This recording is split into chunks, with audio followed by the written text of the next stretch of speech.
Hello everyone, Drodge here. Welcome back to RuneScape. I'm going to run through a lot of the guides, it seems like today. Probably going to be posting the rest of them today.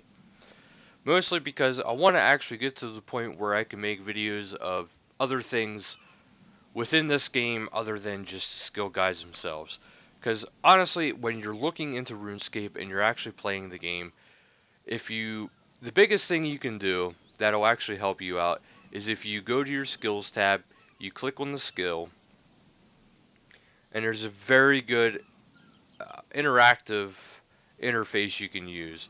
Like for instance, right here for the Herblore skill, which is what I'm going to be discussing in this video, you can actually select it and the potion you want to actually make, and it'll tell you what you need.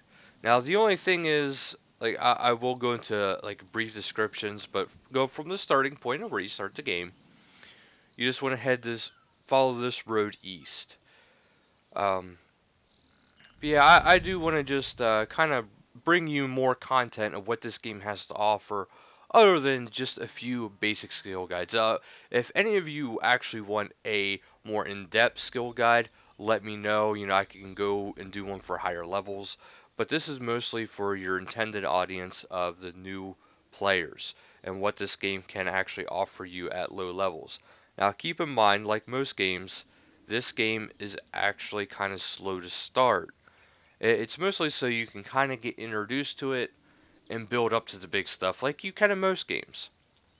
However, RuneScape is just one of those kind of games where instead of maybe every year, every so many years, you get updates, they have updates roughly every single week, whether it is, actually a big update or just patchworks.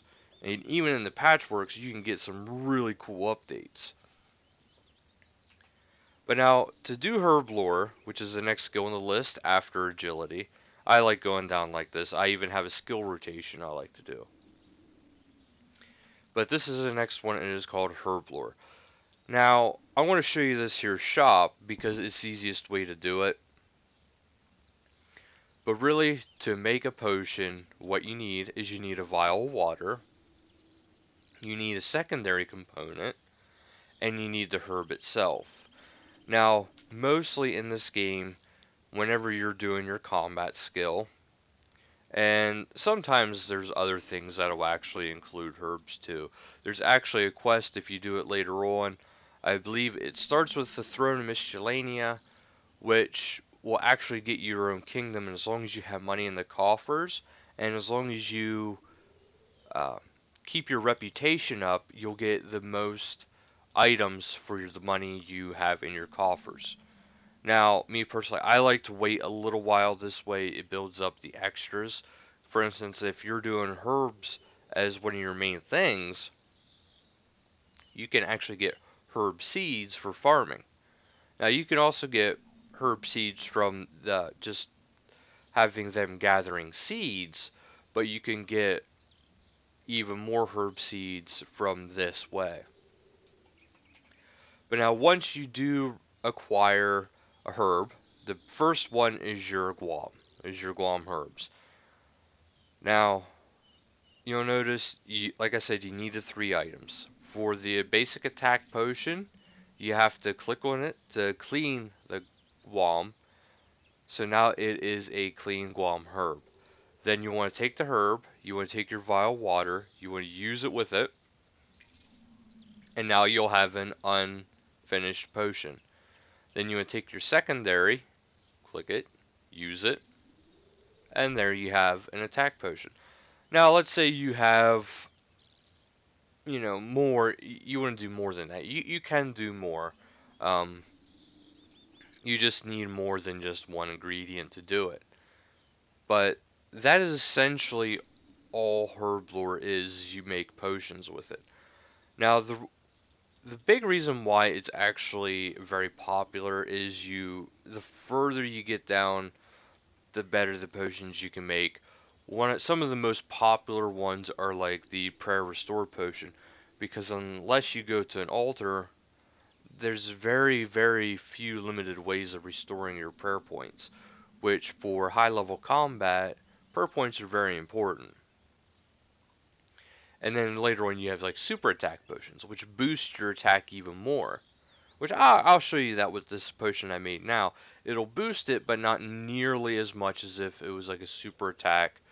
And you have other potions too if you keep going down. You have super anti-poison, like here's a super strength. And eventually down you'll get into the extremes.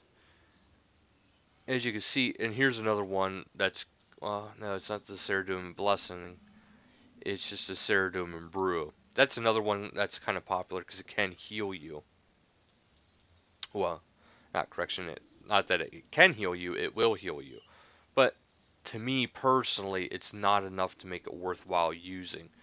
But eventually, too, you can make something called a super anti-fire, which is good for, fighting dragons. Because there's only two ways to protect against anti-dragon fire that I know. Well, dragon fire.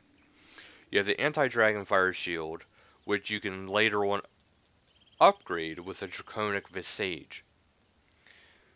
Now, once you do this, you can either pay somebody to do it, or you can, if you have a high enough smithing level, you can do it yourself.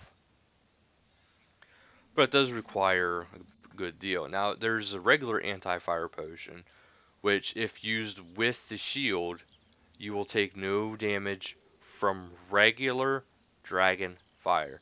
That is important to remember because there is two bosses that have different forms of dragon fire that can actually still hurt you even though you're using a super anti-fire. But if you go down through, there's, like I said, there's extremes, there's juju potions, there's more brews, there's renewals, there's the most popular, which is an overload. But all these potions, once you can unlock it, there's combination potions. Now this is unlocked within the Elven City. And even then, you have to unlock these potions from there.